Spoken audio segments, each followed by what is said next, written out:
Nagmaya karon ang Davao City human makabot ang taas nga record sa tourist arrival alang sa tuig 2025.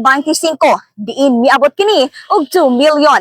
Lakip niini ang 17% gikan sa selebrasyon sa bulan sa Marso karong tuiga. Matod ni Wilinito P. Turmes Jr., Officer in Charge of the Tourism Operations Office kin CTOO, nagpakita ang dakbayan og managlahing kasinatian luyo sa mga dagkong atraksyon apan lakip gihapon niini ang pagsuporta sa gagmayng mga negosyo alang sa dungan nga pag-asenso sa dakbayan. Matod niya, daghan og gibuhat nga inisyatibo ang dakbayan tungod nagatuo kini nga ang pagsuporta sa local establishments dakong tabang alang sa pagmentar sa suporta ug koordinasyon sa sektor sa turismo.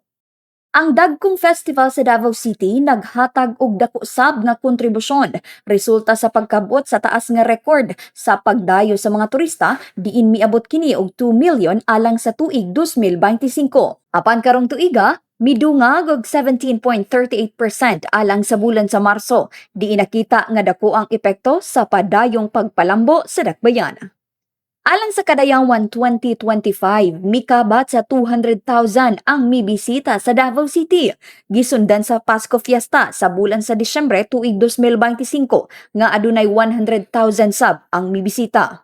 Matod ni Jay Makiling, literal nga adunay hugot nga seguridad ang dakbayan alang sa mga mobisitang turista. Hinungdan nga nagatuo kini sa dako nga epekto sa hapsay nga palibot sa pagsaka sa ihap sa turista. Safe ang Davao, legit jud siya nga safe.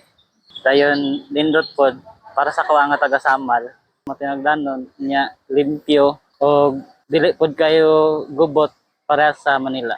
Daghan og kalingawan nga pwede dayuhon sa mga tao. Samtang mausab ang gilantong rason ni Lito nga gilayong residente sa Kalinan, Davao City. Diin matud niya, usa sa paboritong selebrasyon niini mao ang Kadayawan Festival. Tungod bisan dako kini nga selebrasyon namin targihapon ang kahapsay sa palibot.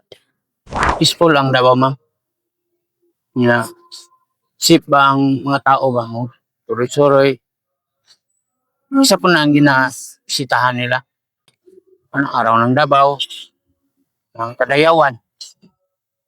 Isa po nang ginadayo sa mga tao. Kaya tanaw sila ng indak-indak.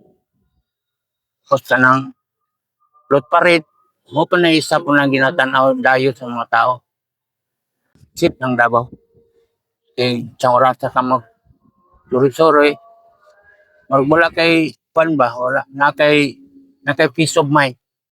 Gani, luyo sa malampusong mga dagkong selebrasyon. Padayon ang pagpangandam sa lokal nga panggamhanan, partikularmente sa sektor sa turismo, alang sa moabutay nga Duaw Davao Festival sa bulan sa Hunyo, karong tuiga. Kasama mo sa balita og serbisyo publiko, Radyo Man, Gretchen Igot, Tatak, Aramen.